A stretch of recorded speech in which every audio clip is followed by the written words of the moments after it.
पत्रकार से विधायक, विधायक से मंत्री, मंत्री से नेता प्रतिपक्ष और अब उप मुख्यमंत्री बने मुकेश अग्निहोत्री जी हमारे साथ हैं। आइए उनसे जानते हैं किस तरीके से अपने डिपार्टमेंट्स में काम कर रहे हैं। सर, सबसे पहले एचआरटीसी की बात कर लेते हैं। हमने अभी देखा, ज़्यादा समय नहीं हुआ सरकार बने हुए, आप संडे को भी जो है वो क्लासेस ले रहे हैं, तो ऐसे में क्या स्थिति है इस समय एचआरटीसी की और किस तरीके से उसे उभारने के लिए काम किया जा रहा है? देखिए कि ट्रांसपोर्ट विभाग मेरे पास है, तो ट्रांसपोर्ट से जुड़े हुए जितने भी सवाल जनता के दिमाग में है उनका हल जो है हम करने जा रहे हैं। और उसी के चलते एचआरटीसी प्रदेश के लोगों को एक जगह से दूसरी जगह पहुंचाने में सबसे महत्वपूर्ण कड़ी है। और जो सबको घर पहुंचा रही है उसकी अपनी हालत जो है जिस स्थिति में है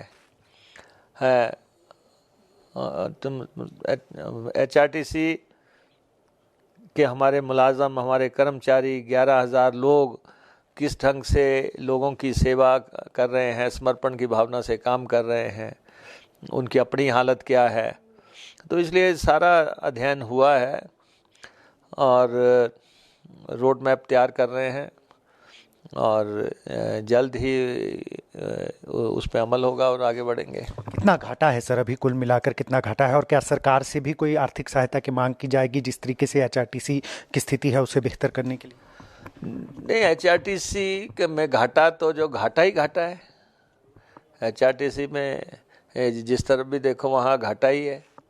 और 3500 बसें हैं हमारे पास और 3500 बसों में 1000 बसें जो है वो ज़ीरो वैल्यू की हैं हमें। और उसके बाद 2 करोड़ किलोमीटर ये बसें चल रही हैं और लगभग 1350 करोड़ की देनदारियों में धंसे हुए हैं और कर्मचारियों को समय पे तनख्वाह नहीं मिल रही है। तो ये सारी प्रैक्टिकल प्रॉब्लम्स हैं। देखिए, अभी तक तो मैं ये कह सकता हूँ कि हम अभी मुनाफे की बात नहीं कर रहे हैं, हम इवन ब्रेक इवन की भी बात नहीं कर रहे हैं। अभी तो ये है कि कोई लॉन्ग रन पॉलिसी बनाए कि हम किस ढंग से एचआरटीसी को एक वाइबल इकाई बना सकें।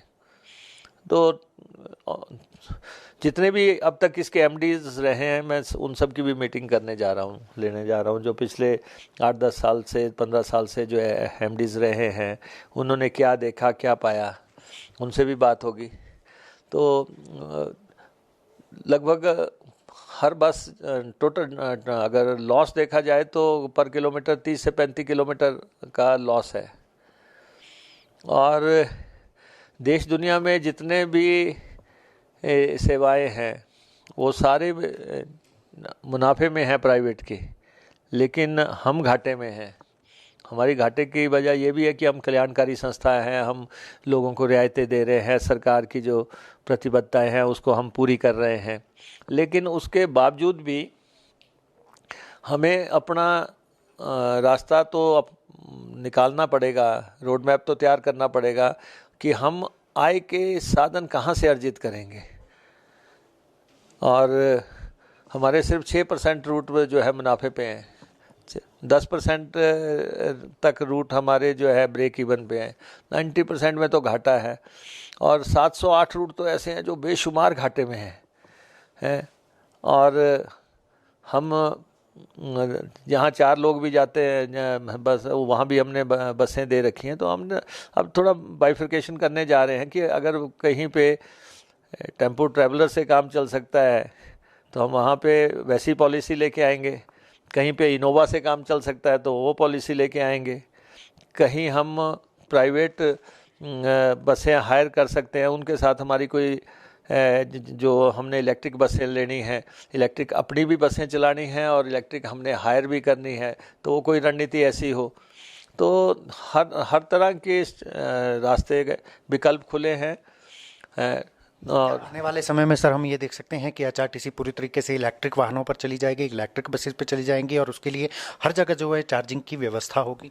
नहीं, देखिए ये तो 3500 का फ्लीट रात के अंधेरे में तो बदल नहीं जाएगा। ना ही कोई हमारे पास कोई जादू की छड़ी है कि हम कहेंगे आपको हम इतना बड़ा फ्लीट बदल देंगे। चरणबद्ध तरीके से जो टेक्नोलॉजी आ रही है उसके साथ कोप अप करने की कोशिश करेंगे।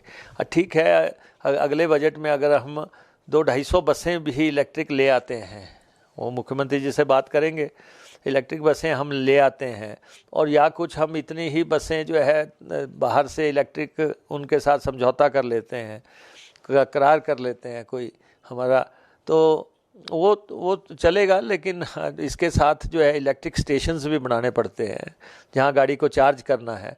पहले गाड़ियाँ आई थी जो 120 किलोमीटर तक चार्ज होती थी, फिर आई 200 किलोमीटर की, अब 350 किलोमीटर की भी है।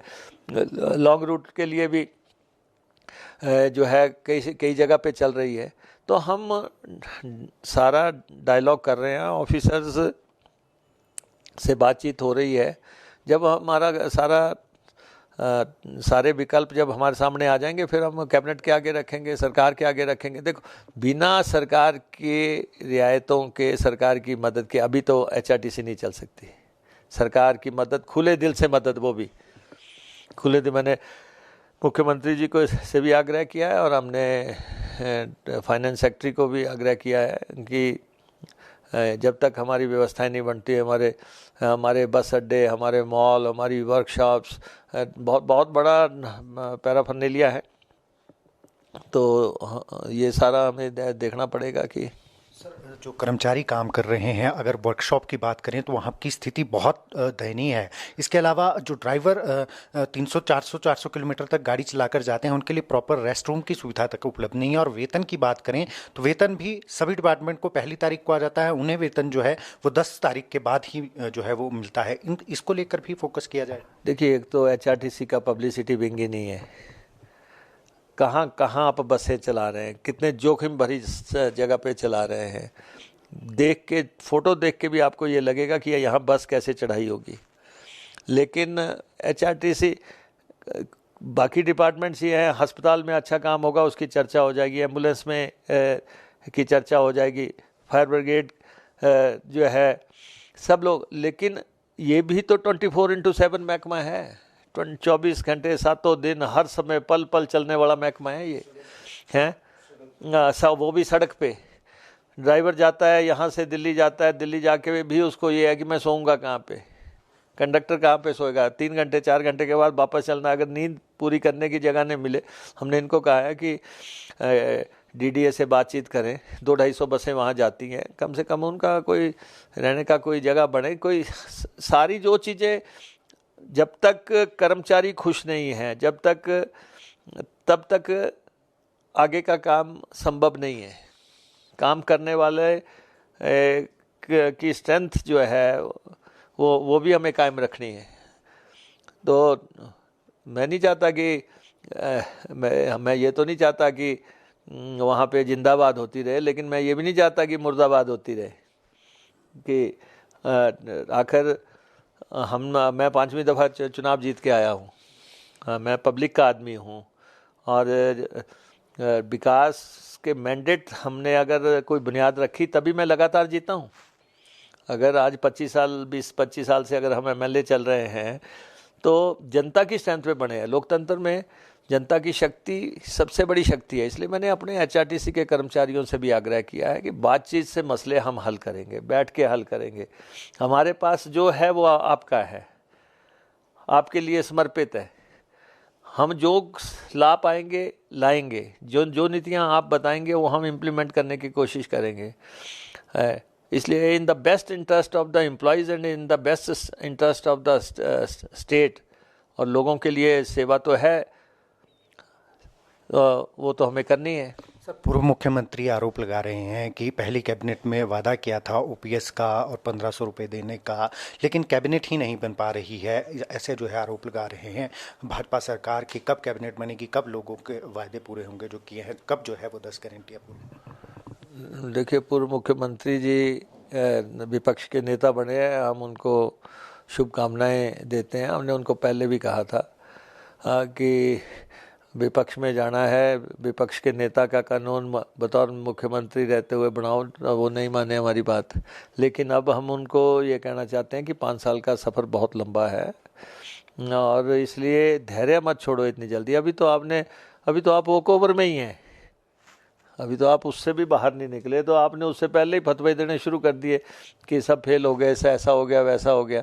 आपने इतने संस्थान खोल दिए कि आपका नाम तो Guinness book of world record में हो गया कि आपने किसी के लिए भी बजट प्रावधान नहीं किया और आपकी हर फाइल पे सब फाइनेंस वालों ने लिखा हुआ कि ये संभव नहीं है।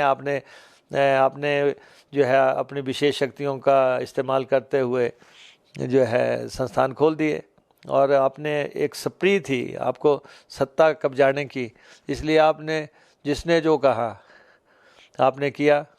ये तो शुक्र करो कि इसने ये नहीं कहा कि इस ताजमहल बना दो है, तो आपने वो भी अनाउंस कर देना था।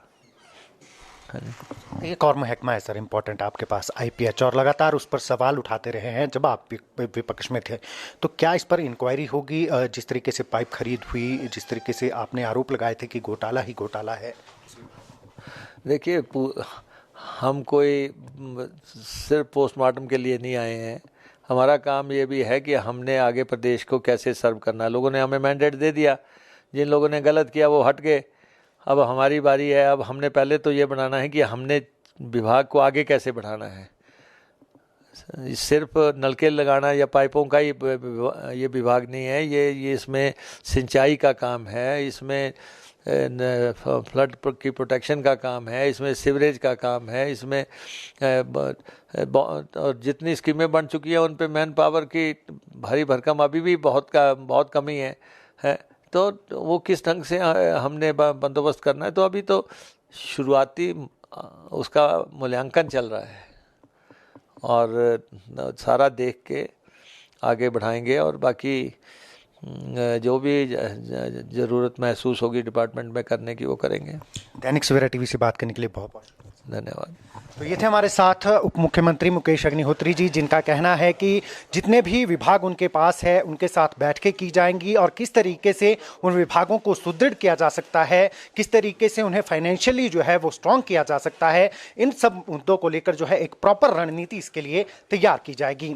दैनिक सवेरा टीवी के लिए कैमरामैन सुशांत के साथ शिमला से गजेंद्र शर्मा।